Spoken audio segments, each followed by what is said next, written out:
말씀은 출애굽기 20장 1절에서부터 17절입니다.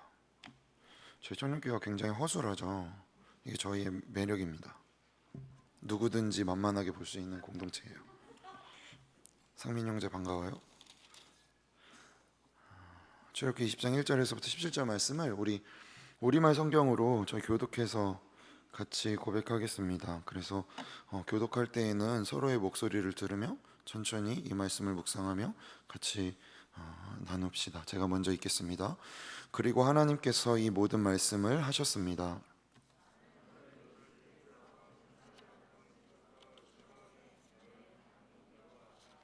너는 내 앞에서 다른 어떤 신도 없게 하여라.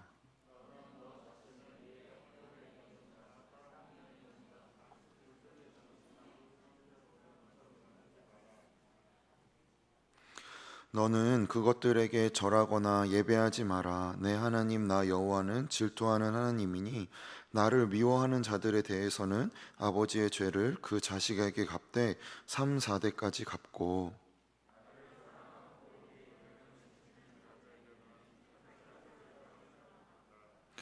너는 내 하나님 여호와의 이름을 함부로 들먹이지 마라. 여호와는 그 이름을 헛되게 받고 함부로 들먹이는 자들을 죄 없다 하지 않으실 것이다. 6일 동안은 내가 수고하며 내 일을 할 것이요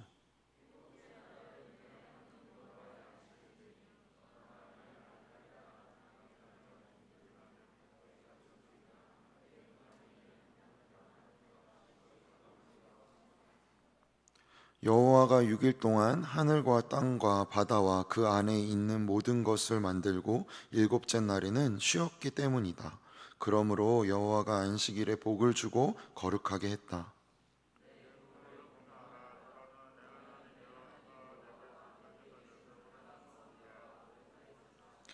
살인하지 마라. 도둑질하지 마라. 같이 고백합니다. 내 이웃의 집을 탐내지 마라.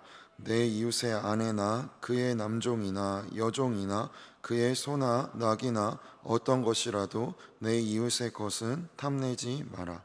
아멘. 3300년 전쯤으로 추정합니다. 모세라는 히브리 노인이 산에 올라가서 하나님을 만나 이제 거룩한 계명들이 새겨진 돌판을 받게 되죠. 그가 처음 야훼 하나님을 만났던 그 산. 그래서 당신의 이름은 무엇입니까? 라는 모세의 질문에 나는 스스로 있는 자, 나는 존재다 라고 말씀하셨던 그 산에서 이제 이스라엘 백성들과 함께 하나님을 만나게 됩니다. 오늘 본문에서 보듯 사실 십계명은 1번은 뭐, 2번은 뭐 이렇게 10개로 구분되어 있지 않습니다. 후대에 편의상 10가지로 구분해 넣은 것이죠.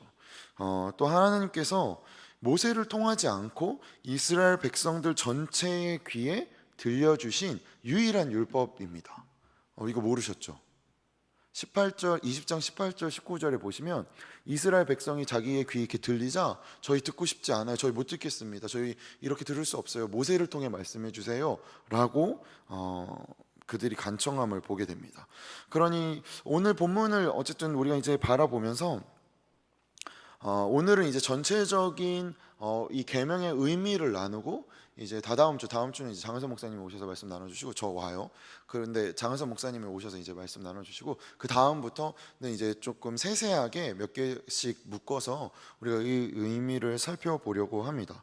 오늘의 계명들은 이제 하나님의 백성들에게 하나님의 자녀들에게 주시는 신앙적으로 요구하시는 명령임을 보게 됩니다. 그런데 이 계명들을 바라보다 보면 굉장히 적극적이고 긍정적인 명령이기보다 부정적이고 소극적인 명령임을 발견하게 됩니다.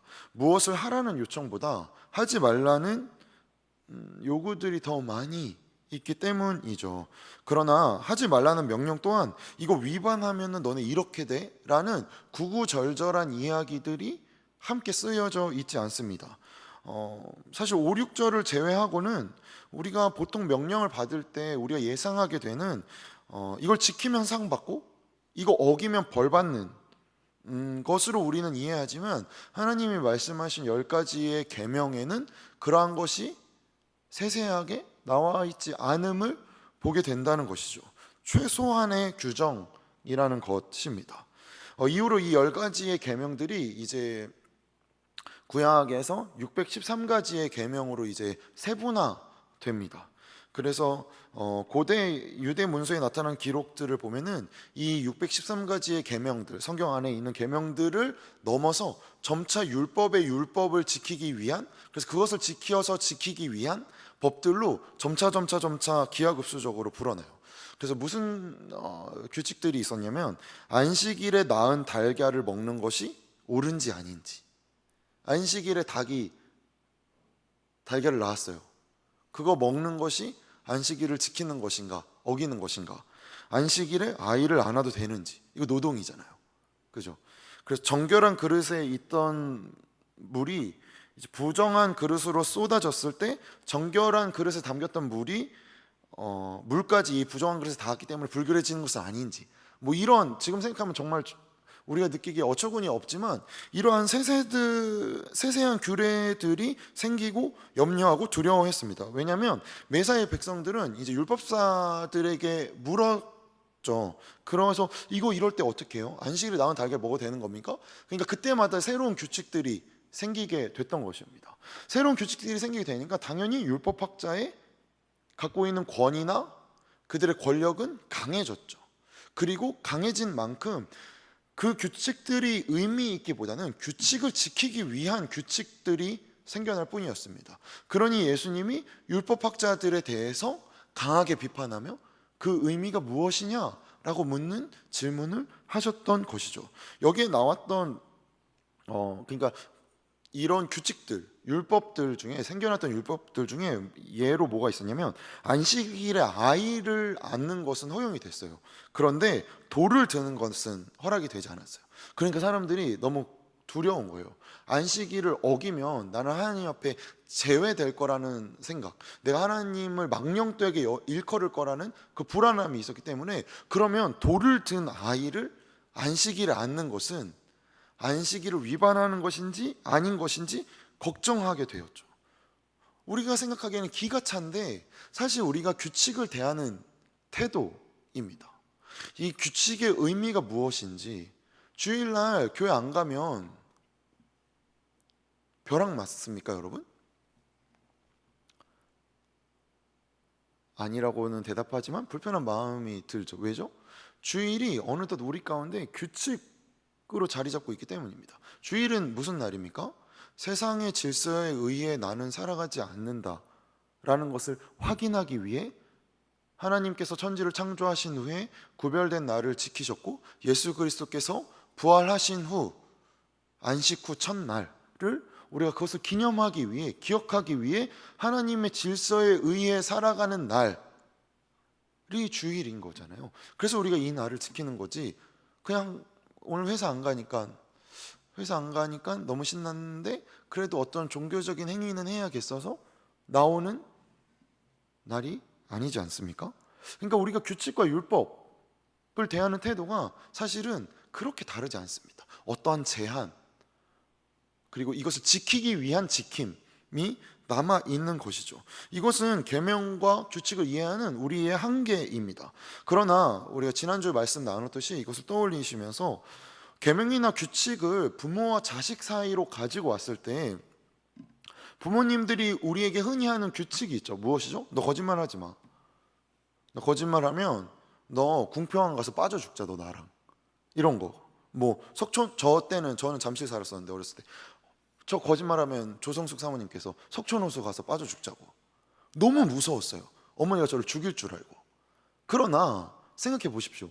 부모가 자녀에게 궁평항 가서 빠져 죽자, 한강에 가서 빠져 죽자, 석촌호수 가서 빠져 죽자, 웬만하면 사실 다 이런 이야기 다 들었을 텐데, 그때 진짜 내가 자녀를 궁평항에서 죽여야지 라는 마음을 가지고 이러한 말을 하는 부모는 없습니다. 그 어떠한 어마어마한 규칙과 협박같이 느껴질지라도 그것을 지켜서 자녀답게 크라는 말이지, 이것을 어기면 반드시 이 벌을 주겠다가 규칙의 목적이 아닌 것이죠. 왜죠? 부모는 자녀가 자녀답게 크기를 원하기 때문입니다. 그러나 우리가 하나님을 이해할 때, 하나님이 주시는 계명들을 이해할 때, 우리는 그가 나를 벌을 하지 않고는 안달난 사람처럼, 반드시 벌을 해야 되는 사람인 것처럼 이해하기 때문에 규칙이 우리를 억누르게 되는 것이죠.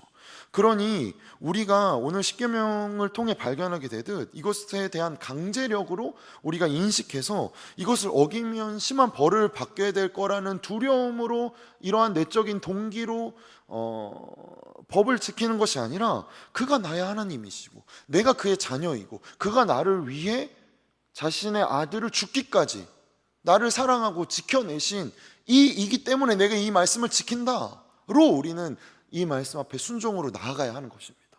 단순히 이걸 지키면은 나는 안전하고 이거를 못 지키면 나는 벌 받는다는, 그것은 복음이 아닙니다. 율법을 주신 이유도 복음적인 것이죠. 그렇기 때문에 율법이 단순히 어떠한 규칙, 단순히 허망한 것이 아닙니다. 왜죠? 오늘 본문에서 우리가 바라보잖아요. 하나님이 주신 것입니다. 하나님이 인간에게 자신의 말로 유일하게 선언한 말이에요. 그런데 예수님이 오셔서 이것을 폐하러 온 것이 아니라고 말씀하시잖아요. 그러니 우리가 말씀에 대해서, 율법에 대해 갖고 있는 이 이해를 바로 잡아야 할 필요가 있습니다.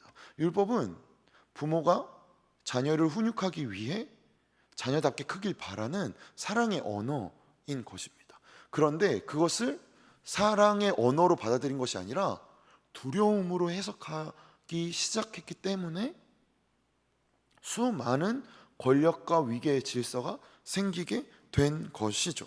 그런데 그러면 이제 또 여기서 생각해 보게 되는 거죠. 십계명에는 왜 부정적인 요구들이 많을까요? 뭐뭐 하지 마라, 이거 하지 마라, 이거 하지 마라. 왜 그럴까요? 여러분, 말씀을 읽을 때 우리가 다양한 버전으로 바라보는 이유가 무엇입니까? 말씀을 낯설게 함으로써 이 의미를 깨닫기 위해서입니다. 신앙은 이성적인 행동 위에 있어야 합니다. 단순히 맹목적인 믿음으로 나아가는 것이 신앙이지 않아요. 하나님이 우리에게 이성을 주시고 자유의지를 주신 것은 그만큼 하나님을 논리적으로 생각하면 생각할수록 더 풍성한 하나님을 만날 수 있기 때문입니다. 근데 그 논리적인 것 위에 신비가 더해질 때 우리는 그것을 신앙이라고 여깁니다. 그것을 신앙이라고 말하는 거예요. 그러니 말씀을 읽으실 때 왜 그러지? 라는 질문을 꼭 하셔야 해요. 우리가 불편해하고 힘들어하는 사람들의 대다수는 맹목적인 사람들입니다. 어떠한 합리적인 무엇이 아니라 맹목적으로 뭔가를 이렇게 할 때 우리는 그에게 폭력과 같은 마음을 느끼고 불편해하죠. 그런데 우리가 말씀을 대할 때 폭력적으로 말씀을 대해요. 이거 그냥 믿어야지, 이거 그냥 내가 나는 이해되지 못하는 걸. 그렇지, 나는 아직 일개 성도 나부랭탱인데, 나는 그냥 일개 그냥 시민 123번인데 내가 이거 뭘 알겠어는 하나님의 자녀의 태도가 아닙니다. 이것은 아버지가 자녀에게 준 약속입니다. 그러면 우리는 여기에 대한 의문을 가져야죠.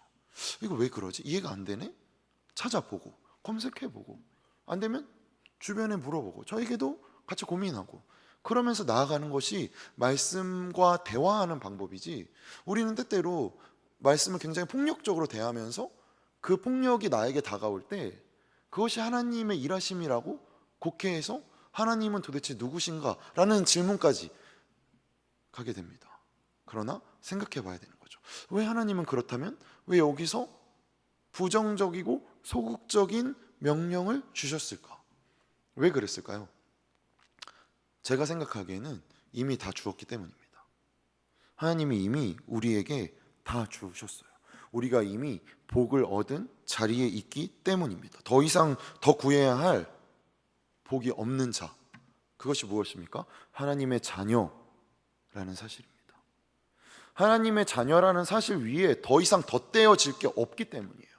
하나님의 자녀라는 사실 위에 너 이거 잘 지키면 돈 더 줄게, 너 이거 더 잘 지키면 너 취업 잘 되게 해줄게, 너 이거 더 잘 지키면 너 남자친구 여자친구 한 100명씩 줄게 는 결코 하나님의 자녀를 넘어설 수 있는 것들이 아니라는 사실을 하나님이 말씀하고 계시는 거죠. 얘야, 너네 자녀야. 그거면 충분한 거야. 아닌 것 같은데요, 하나님? 저는 저 사람이 너무 부러운데요. 얘야, 내가 가지는 명령들을 지켜보렴. 그럼 네 삶에서 얼마나 가치 있는지, 네 삶이 얼마나 가치 있는지, 내가 너의 삶을 얼마나 깊이 있게 꾸려가고 있는지를 알게 될 거야 라고 우리에게 말씀하시기에 10가지의 계명들은 소극적이고 부정적일 수밖에 없습니다. 이것은 무엇이죠? 내가 있는 자리를 지키기 위한 것인 거죠. 여기서 벗어나지 말라는 것입니다. 무엇을 더 해라라는 것이 아니라 하나님의 자녀된 자리가 충분하기 때문에 이 신앙 공동체를 깨는 법, 이 자리를 벗어나는 법을 행하지 말라라는 것이죠. 그러니 십계명은 단순히 윤리나 도덕을 요구하는 것이 아닙니다. 이것을 우리가 단지 윤리적인 것, 뭔가 도덕적인 것, 이 고대 근동에 여러 가지 윤리적인 법이 있었는데 그 중에 가장 뛰어난 법이다, 그 중에 가장 평등한 법이다 라고 설명하는 순간 이것은 우리의 어떠함이 포함됩니다. 그런데 우리는 우리의 어떠함으로 내 삶을 이루어낼 수 있는 자들이 아님을 보게 되는 것이죠. 말씀에서 지난주에 하나님과 이스라엘 백성은 무엇을 행했죠?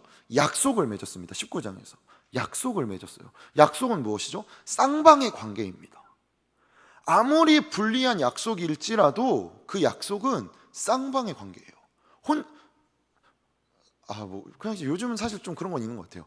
나는 나랑 약속했어. 약간 조금 이건 그죠. 이 단어는 좀 올바르지 않지만 왜 흔히 이렇게 오덕 같다. 자기가 스스로 자기와 삼자로 전지적 그 시점으로 자기와 대화하시는 분들. 근데 사실 생각해 보면 물론 내 자신과도 약속할 수 있죠. 근데 그 약속은 약속이라기보다는 신념이라는 단어가 더 적절한 것이죠. 근데 하나님은 우리와 약속을 하셨어요. 약속을 맺었죠. 그리고 하나님이 인간에게 스스로 맹세한 약속이 들어있고 인간이 하나님에게 지켜야 할 것들이 들어있습니다. 그것이 무엇이었습니까? 너희가 내 말과 약속을 지키면 나는 너희를 거룩하게 할 것이다. 하나님의 의무는 무엇이죠? 너희를 거룩하게 할 것이다. 우리의 의무는 무엇입니까? 그것을 지키는 것인 것이죠. 그러니 생각해보면 윤리는 당연히 인간이 인간다워야 할 마땅한 것입니다. 그것은 당연한 거예요. 그런데 하나님의 계명은 이것을 넘어서는 것입니다. 넘어선다는 것이 이것을 무시한다는 의미가 아니라 이것을 동반하며 그 이상으로 가야 한다는 것이죠. 이것은 결국 우리의 삶을 통해 나타나야 한다는 것입니다. 우리가 신앙생활을 하며 종종 하게 되거나 듣게 되거나 혹은 바라보게 되는 기도들이 있습니다. 어떤 행동들이 있죠. 믿지 않는 우리 사장님 예수 믿게 해주세요. 우리나라의 위정자들이 예수님 믿게 해주세요. 그래서 회사에서 신우회 조직하고 정부 기관에도 그런 게 있죠. 그래서 이렇게 막 기도하고 막 외치고 눈물 흘리고 필요하죠. 그것을 하시하는 거는 절대 아닌데, 근데 모이는 것 말고는 다를 바가 없기 때문에 세상이 우리를 불편해하는 거잖아요. 그렇게 모여요. 신우회로 모이고 그렇게 기도하고 예배 드리고 찬송하고 울부짖고 이 나라를 하나님 손에 올려드립니다 외칩니다. 그리고 나서 그 모임이 끝난 후 삶이 다르지 않더라는 것이죠. 그러니 세상이 우리를 질타하는 것 아닙니까? 너희에게 윤리란 무엇이냐? 너희에게 상식이란 무엇이냐? 너희에게 경우란 무엇이냐? 부끄러운 일이죠, 여러분. 부끄러운 일입니다. 우리는 윤리와 상식과 경우를 당연히 지키고 그것을 넘어서야 하는 것입니다. 그러니 정부의 이러한 행정명령이 사실은 불편하죠. 왜냐하면 식당에서 밥 먹을 거 다 먹고 할 일 다 하는데 왜 교회만 그러지? 라는 질문이 들지만 동시에 저는 세상이 그렇게 두려워하기 이전에 우리가 먼저 더 조심했더라면 좋지 않았을까. 그 두려움에 우리가 더 사랑으로 그들에게 대답했더라면. 마스크 끼고 찬양하는 거 너무 힘들잖아요. 그런데 초대교회가 전염병이 돌았을 때 초대교회가 보여주는 행동은 마스크를 끼는 게 아니라 병든 자들과 함께 죽는 것이었습니다. 그런데 우리는 그 정도까지는 못하더라도 적어도 그들의 경계와 두려움에 사랑으로 대답할 수 있는 방법들을 고민해 볼 수 있잖아요. 질서와 규칙 안에서 그것을 지키며 사랑으로 대답할 수 있는 방법. 왜 우리는 격조 있는 그리스도인이 되기보다 배타적 우월감으로 내 신앙을 지키는 것에 급급하는 그리스도인이 되어가고 있는 것입니까? 우리 안에서 먼저 이것을 이겨내야 합니다. 남과 다른 나의 모습으로 신앙을 지키는 것이 아니라, 내 이웃과 내가 다름으로 나를 증명하는 것이 아니라 내 안에 있는 하나님이 주신 사랑으로 달라야 하는 것이죠. 하나님의 자녀이기에 죄와 사망에서 있는 자들에게 죄와 사망을 극복하는 삶은 저런 삶이구나로 보여야죠. 나타내야죠. 살아내야죠. 그러니 우리가 이해관계를 쫓지 않고 자존심을 내세우지 않고 오직 경쟁밖에 할 줄 모르고 나만 위해서 사는 자리가 아니라, 내가 있는 모든 곳에서 하나님 앞에 선 자로, 내가 있는 모든 삶의 경우에서 십자가 앞에 선 자로 살아내야 하는 것입니다. 뭔가 이렇게 말씀을 듣고 이런 자리에 있고 우리의 삶과 어떤 면에서 구별된 장소로 나와왔을 때 우리는 거룩함을 느끼지만, 사실 거룩은 우리의 삶의 모든 영역에서 이루어져야 하는 것입니다. 우리의 삶의 모든 자리에 하나님이 계시기 때문이죠. 우리 그렇게 기도하잖아요. 우리 그렇게 신앙의 언어들을 사용하잖아요. 하나님 어디에나 계신다. 그럼요. 부모님이 나에게 소리를 지를 때 그 자리에 하나님 계십니다. 내 통장 잔고가 마이너스일 때 그 자리에 하나님 계셔요. 내 직장 동료가 나를 모함할 때 그 자리에 하나님 계십니다. 그때 하나님 우리에게 뭐하라 요청하시는 거죠? 얘야, 너는 다르게 행동해라. 하나님, 저 너무 억울해요. 저 못 참겠습니다. 어떻게 이런 자녀가 있단 말입니까? 화가 막 나요. 얘야, 기회다. 너는 다르게 말할 수 있어. 내가 너를 위해 죽었지 않니? 그 말 앞에 우리는 부끄러울 뿐이죠. 살아낼 뿐입니다. 그렇게 살아내는 자들이 많아지면 많아질수록 세상은 우리를 통해 여호와가 어떤 분이신지를 알게 되는 것이죠. 뭔가 우리의 삶을 이끌어가는 것이 두려움이어서는 안 됩니다. 코로나가 너무 잘 보여주잖아요. 코로나로 인해 두려움이 팽배한 세상 가운데 우리만이 두려움에 사랑으로 대답할 수 있는 자들입니다. 우리만이 두려워하는 이들에 대해 더 안부를 물을 수 있고, 우리만이 또 다른 방법을 고민하며, 우리만이 그들을 보호하지만 그들을 위로할 수 있는 방법을 행할 수 있는 자들인 것이죠. 사실 하나님의 사람이 되어 간다는 것이 무엇입니까? 원수를 사랑하고 우리를 핍박하는 자를 위해 기도하며 악으로 악을 갚지 않고 오른편 뺨을 맞으면 왼편 뺨을 대는 자들로 살아가는 사람인 것이죠. 세상은 그렇게 우리를 조롱하고 핍박하는 것입니다. 왜죠? 우리만이 그들에게 보복하지 않기 때문입니다. 우리만이 그들의 두려움이 두려움으로 대답하지 않으니까요. 근데 물론 뺨을 맞았는데 막 히히 웃으면 정신병원 가야겠죠. 적어도 성경이 진짜로 말하고 있는 이 요구들이 무엇입니까? 질서를 깨라는 것인가요? 아니죠. 사회 질서, 법 질서를 지켜야죠. 성경이 말하고 있는 요구는 무엇입니까? 왼쪽 뺨을 맞았을 때 오른쪽 뺨을 베라는 것은, 하나님을 아버지로 모신 자는 모든 필요가 하나님 아버지에게 있기 때문에 내 이웃의 것을 빼앗아 내 필요를 채우는 존재가 아니다. 왜 뺨을 때립니까? 내 필요가 그에게 있기 때문이죠. 내가 그에게 관심을 받아야 되고 그가 나를 존중하는 것이 내 권리이기 때문에 나는 그의 뺨을 때릴 수 있는 것입니다. 그런데 하나님은 너의 필요가 나에게 있다고 말씀하고 계시는 것이죠. 그렇기 때문에 이러한 계명은 우리에게 두려움이 아니라 사랑의 방법인 것입니다. 십계명에 대한 예수님의 답변이 있습니다. 율법학자가 와서 예수님께 묻습니다. 마태복음 22장을 우리말 성경으로 읽어볼까요? 마태복음 22장입니다. 네, 저희 교독해서 읽겠습니다. 제가 먼저 읽습니다. 그들 가운데 율법교사 한 사람이 예수를 시험하려고 질문을 던졌습니다.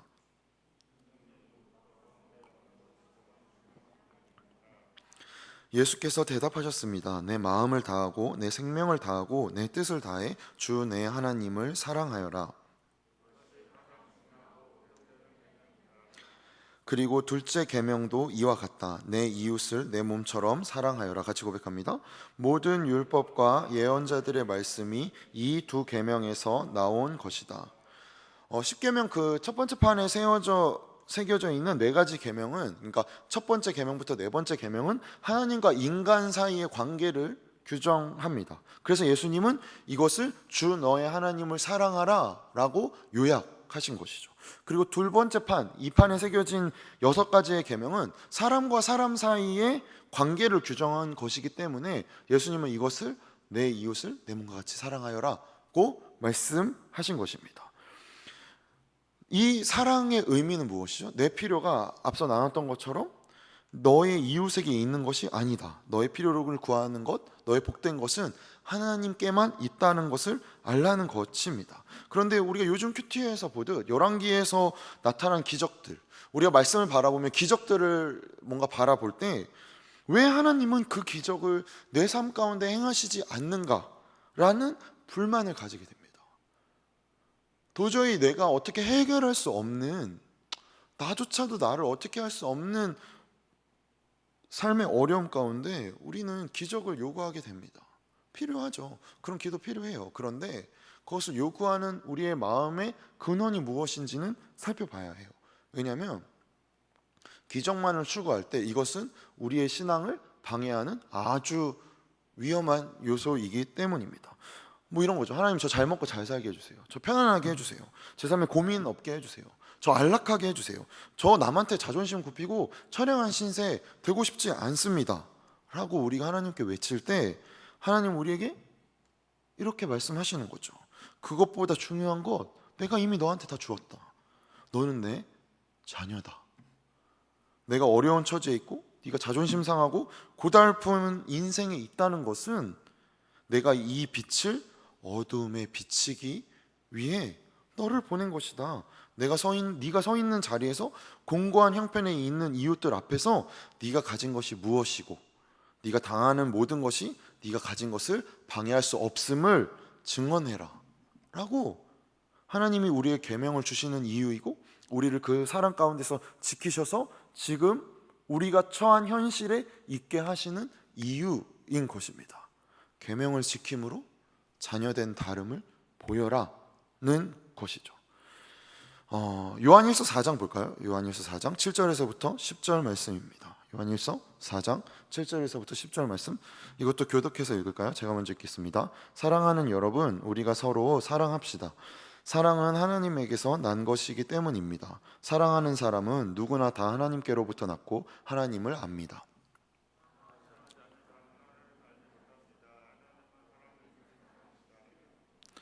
하나님의 사랑이 우리에게 이렇게 나타났습니다. 곧 하나님께서 자기 독생자를 우리에게 보내주셔서 그분으로 말미암아 우리가 생명을 얻게 하신 것입니다.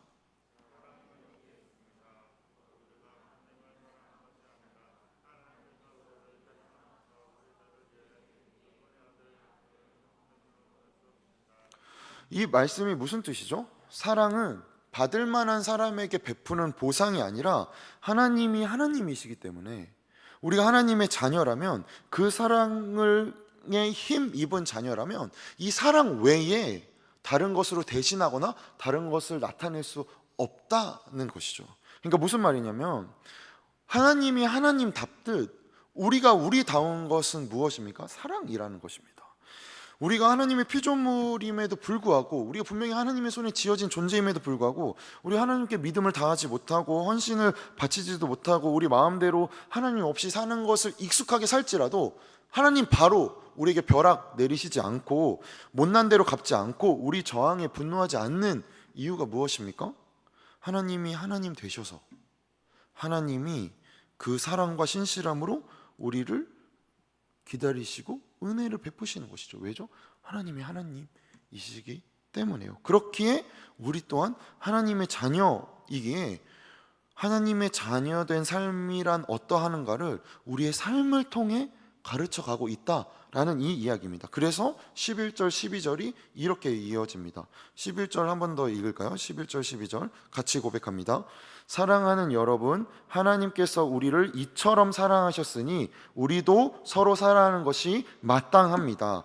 지금까지 아무도 하나님을 본 사람이 없습니다. 그러나 우리가 서로 사랑하면 하나님께서 우리 안에 계시고 하나님의 사랑이 우리 안에서 온전히 완성됩니다. 아멘이십니까?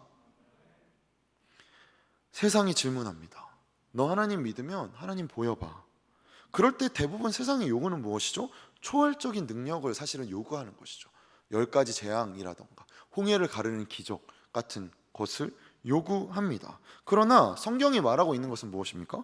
출애굽을 통해 궁극적으로 말씀하시는 것은 10가지 재앙이나 홍해를 갈라지는 것이 아닙니다. 바로 이 자리, 시내산에서 그의 자녀가 되고 그로부터 받는, 창조주로부터 받는 약속인 것이죠. 이것이 무엇입니까? 우리를 세상이 바라봄으로 우리 보고 사랑하라는 이야기입니다. 세상이 우리를 바라볼 때 우리는 서로 사랑함으로 하나님을 나타내라는 것이죠. 사랑은 하나님이실 수밖에 없듯이 하나님의 자녀된 우리 또한 우리가 가질 수밖에 없는 본질이라는 것입니다. 그래서 예수님도 요한복음 15장에서 이렇게 말씀하십니다. 9절에서부터 10절, 2절 이것도 한번 다 같이 읽을까요? 같이 고백합니다. 아버지께서 나를 사랑하신 것처럼 나도 너희를 사랑했다. 너희는 내 사랑 안에 머물러 있으라. 내가 내 아버지의 계명을 지키고 아버지의 사랑 안에 있는 것 같이 너희도 내 계명을 지키면 내 사랑 안에 있을 것이다. 이것이 무엇입니까? 사랑으로 거하라는 것이죠. 사랑은 무엇이라고 말합니까? 계명을 지키는 것입니다. 그러면 계명을 지킨다는 것은 무엇이죠? 하나님의 기뻐하시는 뜻을 내 기쁨으로 가지는 것입니다. 하나님의 기뻐하심은 우리를 사랑하셨듯 우리도 하나님을 사랑하고 하나님께서 세상을 지으셨을 때 모든 피조물을 사랑하시고 복주시고 그렇게 행하셨던 것처럼 우리 또한 이기적인 마음, 탐심을 벗어나서 나뿐 아닌 세상의 이웃들을 사랑하라는 것이죠. 출애굽하였습니다. 이것은 무엇을 뜻합니까? 더 이상 애굽의 질서 안에 속한 자들이 아니라는 뜻입니다. 그러니 새로운 질서를 하나님께서 이스라엘 백성에게 준 것이죠. 이전에 속해 있던 질서는 무엇입니까? 제국의 시스템이죠. 내가 원하는 것이 있으면 저 사람에게 내가 원하는 것이 있으면 그 사람의 것을 가져올 수 있는 합리적인 시스템, 하이어라키 구조를 만드는 것입니다. 권력이 있는 사람이 권력의 정점으로 갈수록 더 많은 사람들을 마음대로 취할 수 있는 구조, 내 이웃을 내 몸같이 사랑하는 또 다른 방법이죠. 내 몸만 사랑하는 방법, 내 이웃을 내 몸만 위해 사랑하는 방법. 그래서 그 이웃이 어떠하든 그가 내 감정의 쓰레바지가 되거나 그가 내 어떤 물질을 채우는 도구가 될지라도 나는 개의치 않겠다가 애굽의 질서입니다. 그런데 여기서 나와서 하나님께서 주시는 질서는 무엇입니까? 이러한 탐욕으로 너를 채우지 말고 이러한 탐욕으로 너를 채울 수 없으니 인간은 그렇게 채워지는 존재가 아니니 내가 너를 그렇게 짓지 않았으니 내 이웃을 내 몸과 같이 사랑하여라. 그도 내 자녀다. 너도 내 자녀고 그도 내 자녀다라고 말씀하고 계시는 것이죠. 탐심은 늘 하나님이 아닌 이웃을 바깥을 향하게 만듭니다. 하지만 하나님은 네 안에 내가 있다고 말씀하고 계시는 것이죠. 그러니 십계명을 단순히 윤리와 도덕으로 여기면 우리는 말씀을 올바로 볼 수가 없습니다. 왜냐하면 윤리와 도덕이 사랑에 이르지 못하면 그것은 자기 의가 되기 때문입니다. 윤리와 도덕에서 멈출 때 사실 윤리적인 사람, 도덕적인 사람은 그 사람이 부각됩니다. 그가 행한 어떠한 일이 우리에게 감동을 주기도 하지만 궁극적으로 그 사람이 부각될 수밖에 없어요. 그럼에도 우리는 사랑이라는 것을, 어떤 도덕적인 것을 능가해야, 나를 좀 정결케 해야 나는 이 다음을 갈 수 있는 것, 그래야 사랑하지. 내가 나도 못 챙기는데 내가 어떻게 사랑하겠나? 라고 여깁니다. 그래서 이런 말이 조금 위험하기는 한데, 우리는 매주 회개를 해요. 그죠? 매주 회개를 합니다. 매주 잘못했어요. 매주 자책합니다. 근데 여기에 가지는 우리의 신앙에 오류가 있어요. 자책하다 끝난다는 것입니다. 돌아보는 회개를 하지 말라는 의미가 절대 아니고, 이것을 대하는 우리의 방법에 관한 것이죠. 주님, 저 이것도 잘못했고 저것도 잘못했고 이것도 잘못했습니다 라는 기도를 한국교회가 100년 동안 해왔습니다.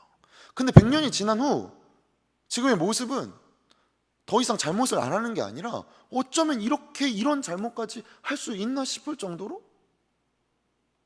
수많은 형태의 모습들을 보게 되고, 세상은 더 이상 교회를 신뢰하지 않게 됐습니다. 왜 그렇죠?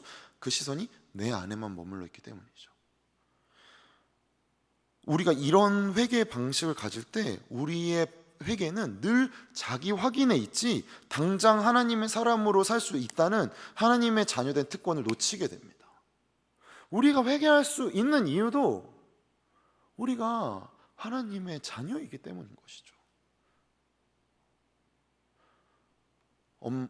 제가 어머니에게 사실은 몰래 거짓말을 하였으니 저는 더 이상 어머니를 어머니라 부를 수 없습니다. 아버지, 저 사실은 아버지의 지갑에서 몰래 돈을 훔쳤으니 저는 더 이상 아버지를 아버지로 부를 수 없습니다. 저는 나가서 혼자 살겠습니다 는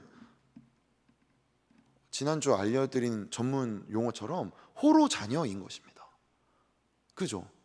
아버지와 아들, 아버지와 딸, 아버지와 자녀의 관계가 이지 않아요. 그것은 기브 앤 테이크의 관계죠. 그러나 하나님은 우리를 그렇게 대하고 있지 않은 것입니다. 우리가 어제 흉악한 죄를 지을 수도 있어요. 다 풀지 못한 숙제를 여전히 안고 갈 수도 있습니다. 그래도 여전히 우리는 하나님의 사람인 것입니다. 그 사실을 넘어서는 것은 그 어떤 것도 없습니다. 그래서 사도 바울이 로마서 8장에서 무엇라고 이야기합니까? 그 어떤 것도 끊을 수 없다 고 이야기하지 않습니까? 하나님의 자녀임을 우선하는 그 무엇은 존재할 수가 없는 것입니다. 순서적으로도 그렇고요.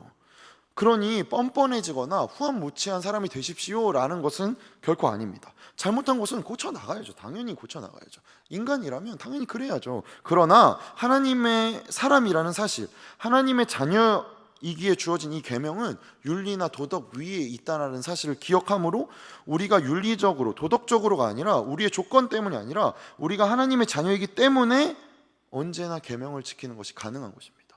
어제 잘못했을지라도 오늘 이 계명을 지키는 것이 가능한 것입니다. 왜죠? 지금 당장 하나님의 사람으로 살 수 있다라는 초청이 우리 가운데 있기 때문입니다.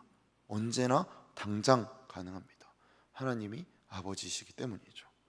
영적으로 3살일 수도 있고 10살일 수도 있고 30살, 40살일 수도 있겠죠. 그런데 우리는 영적으로 30살이 되어야, 영적으로 40살이 되어야 라고 생각하다가 당장 내가 하나님의 자녀라는 사실을 놓치게 됩니다. 그러나 기억하십시오. 영적으로 3살일 때도 10살일 때도 40일 때도 아버지는 아버지십니다. 그 사실은 변하지 않아요. 계명이 우리에게 주는 힘이 무엇입니까? 지금 당장 하나님의 사람으로 존재하고 살아라 는 것이죠.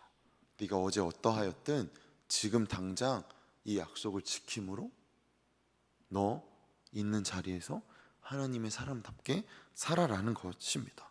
부끄러운 것을 해결해야만 신앙생활을 할 수 있다라는 것만큼 기독교인들을, 그리스도인들을 시험에 빠뜨리고 방해하고 망가뜨리는 것이 없습니다.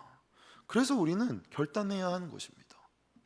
나는 나의 비열함에 나를 내어주지 않겠다. 못난 것에 나를 내어주지 않겠다.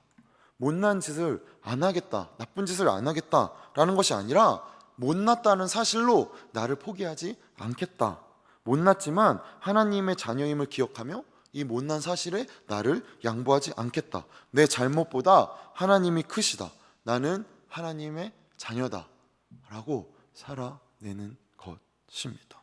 부끄럽게 동행해도 괜찮습니다. 여러분. 왜죠? 하나님이 그 동행하심을 취소하지 않으시니까요. 지금 당장 하나님의 사람으로 살아내십시오. 지금 여기서 실수와 실패에도 불구하고 우리는 하나님의 자녀입니다. 세상이 무엇라 한들 우리는 하나님의 자녀입니다. 그러니 그 사실을 기억함으로 하나님의 약속을 지키는, 그 약속을 삶으로 살아내는 삶의 자리로 오늘 이 순간 여기서 살아냅시다. 계명은 우리를 올가매는 규칙이 아니라 사랑의 언어입니다. 그러니 이 사랑 앞에, 하나님의 긍휼하심 앞에 그렇게 살아내는 저와 여러분 되시기를 소망합시다. 그래서 우리의 삶으로 보여줍시다. 뭐가 다른지. 쟤는 어제는 저렇게 행동하더니 오늘은 이렇게 행동하네. 참 가식적이다. 그러게 내가 좀 가식적이야. 근데 나 그래도 이렇게 살아보려고 말해야 하는 것입니다. 왜죠? 하나님 내 아버지니까요. 기회가 있기 때문입니다. 이 기회 앞에 우리의 스스로를 좀 오늘 열어두며 나아갑시다. 통성으로 이렇게 막 외치면서 기도하면 참 좋겠지만 그러한 상황이 여의치 않다고 해서 우리가 기도를 멈추겠습니까? 오히려 더 은밀하고 깊은 하나님과의 대화의 자리로 나아갑시다. 이 순간 하나님께서 우리에게 베푸시는 말씀들, 우리에게 초청하시는 요구들, 또한 우리의 삶에 던지시는 질문들 앞에 나의 어떠함으로 채우려 하는 것이 아니라 내가 하나님의 자녀라는 사실 앞에, 내가 하나님 앞에 있다는 사실 앞에 우리를 세우며 그렇게 이 시간 기도하며